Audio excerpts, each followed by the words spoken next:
Alrighty, how is everyone doing? It's your boy here, Dave with Affordable Door and Gate.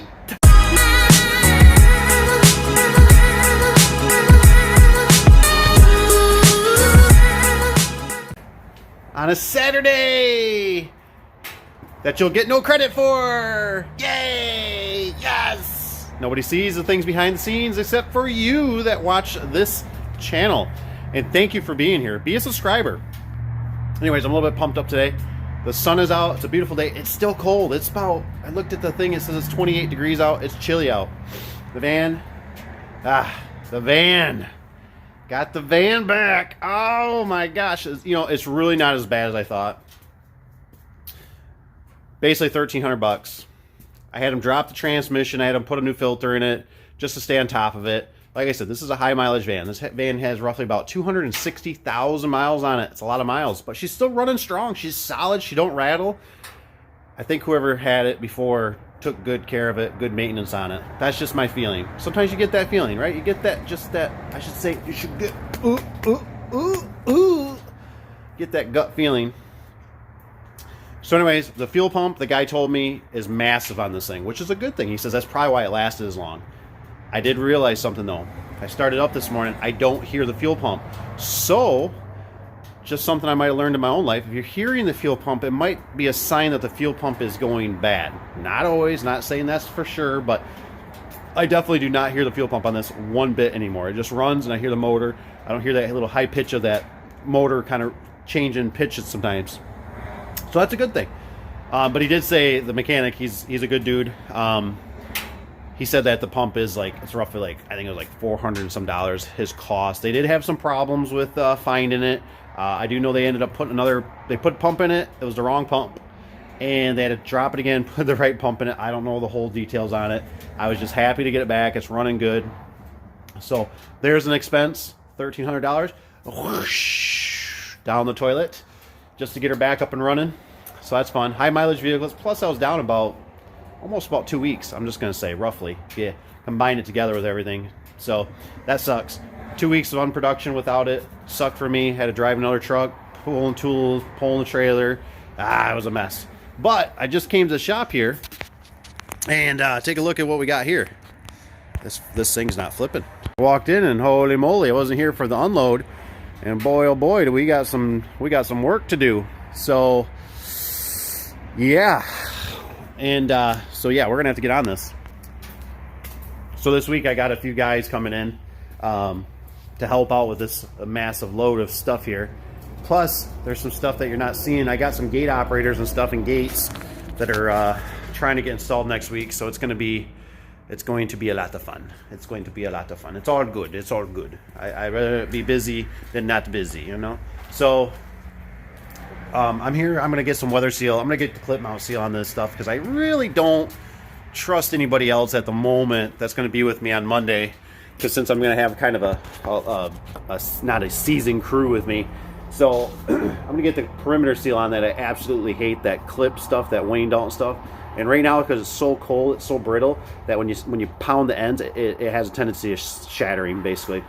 So I want to get the ends pounded on. I want to get my screws put in. And I'm just going to kind of hang out and listen to some music. So, yeah, that's all I'm going to do today. So anyways, I wanted to give you an update on the van. $1,300, 2 weeks of unproductivity. Something to consider about buying used vehicles. I don't believe, I've been there. I've been there. Trust me, I've been there. The reason I bought this one used was because it had this kit on it, and I didn't know if I'd like it. I didn't know if it'd be... It's almost like that Milwaukee. If you see my Milwaukee video, I didn't know unless I tried. I tried it. I tried putting it in the lift. I tried lugging it around. I didn't like it. I didn't know if this would be something that we would like. I think this is something we're going to absolutely like. So, I'd rather... basically, if you can afford it, buy a new one. Just buy a new one. That'll be the next one for us if it's going to be in the fleet. Just buy new. You won't be down. You won't have employees saying the heater's not working. You take it into the mechanic still doesn't fix it right, and yada yada yada. The windshield wipers quit working, and now you have a safety issue. I had a Ford Ranger that didn't never dawned on me. A little story time with Dave. had a Ford Ranger, and this kid that was working for me, it was his first time. He worked with me for, I don't know, 2 or 3 months maybe, kind of on and off. And the first time I let him drive the truck alone, he's drove the truck with people, right? But I think what happened is this. Oh, hey. All this, right? That's what happened. Well, he was doing that. And right down here on Apple Avenue, down from our shop, he rear-ended somebody. Wasn't a blizzard conditions. It was basically the same kind of conditions as today. You know, maybe the roads were just a little bit slick or whatever. But regardless, he smashed into somebody. Bam! Plowed into him. I don't know all the details. I was not in charge that weekend. I had a different manager. And he ended up not calling me about it and letting me know Monday. And I was like, what? And he says, yeah. He says they basically said they're all good. And the sound like the lady... they got smucked, didn't have insurance, they didn't want the cops called. I don't know all the details. It was just, they walked away from it. So the truck didn't really get smashed up too bad. It pushed the bumper and stuff. It wasn't a horrible impact. I don't know what the car looked like. But anyways, it deployed the airbag. So now I went in there and, took a knife. I cut the airbag out and they start driving, and I start wondering about this going, oh my gosh, I don't even know if they can drive this car legally. Like, now it's a safety hazard too. So the point is that sometimes when you get into the newer stuff, you don't have to worry about this. It's one of those things that you can kind of look at them, funny with that tilted head, and you go, I don't understand what you're saying. You're saying it's pulling to the left, and I'm not saying new vehicles don't have flaws and they don't start and stuff, but it's just, it eliminates a lot of things. I've had so many used vehicles that don't start. I remember getting so irritated that I had the guys go right down here to U-Haul, and I said, go rent one. And they go, what do you want me? I go pull the tools out of your van and put them in there for the day. Are you serious? Yep. It's almost like they don't want to work, right? They just want to go home. They already had it in their head, I'm going home, I'm done for the day. And then it's like, you go, no, we have to get this done. And you know how it is. You know how it is. If you're a business owner, it's really not, you have to make a living, right? You have to make a living to pay these bills. And you're also, the biggest thing is you're trying to fulfill a commitment. You're trying to fulfill a commitment that you made to the customer, that I will be there. I'm going to take care of you. I shook your hand. I said, we'll make it happen. And in the back of your head, you're thinking, all right, I got these guys. I got this crew. I got this, and then also now it's just falling apart and it falls on you, right? You know how that goes. And that sucks. That's the worst thing. And you're sitting here going, well, how's this working out for me? Now I got to work harder. I got to work later tonight. Sucks. Absolutely sucks. So anyways, the newer vehicles, yes, you have a payment, but here's the thing. You don't have a fluctuation.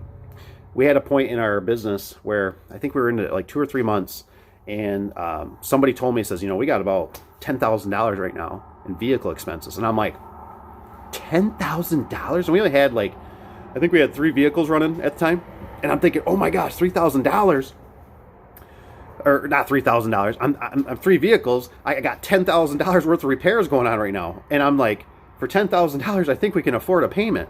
But I've had it all. I've had transmissions dropping out. I had a motor seize up one time in a truck, towing it. I've been there.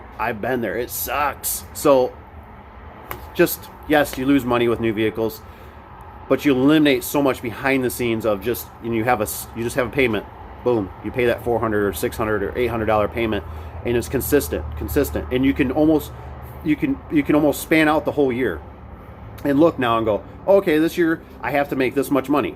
And without this fluctuation of all of a sudden now a motor pukes out, and now you're $5,000, $10,000 just out of pocket, out of nowhere, versus the vehicle's probably still covered under warranty, which does not always work in your favor. I had a brand new vehicle that was not in my possession. It only had 5, maybe 15 miles on it.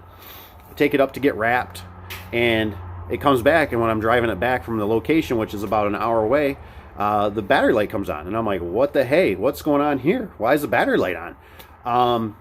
Take it in to where I purchased it, because I'm thinking, hey, they're going to warranty this, whatever, and they try to chisel you. You got to watch this. So they end up saying, oh, well, it looks like a mouse chewed the wire. Oh my gosh, what year do we live in? And they can't figure out how to make stuff that, the mice aren't attracted to chewing it. Now I get it. Things happen. But this is what they're saying, right? And they could be saying this, and I don't even know, because I didn't investigate. I didn't see a mouse nest. It was in somebody else's garage. That's heated. That's clean. It wasn't like, dirt floors or anything.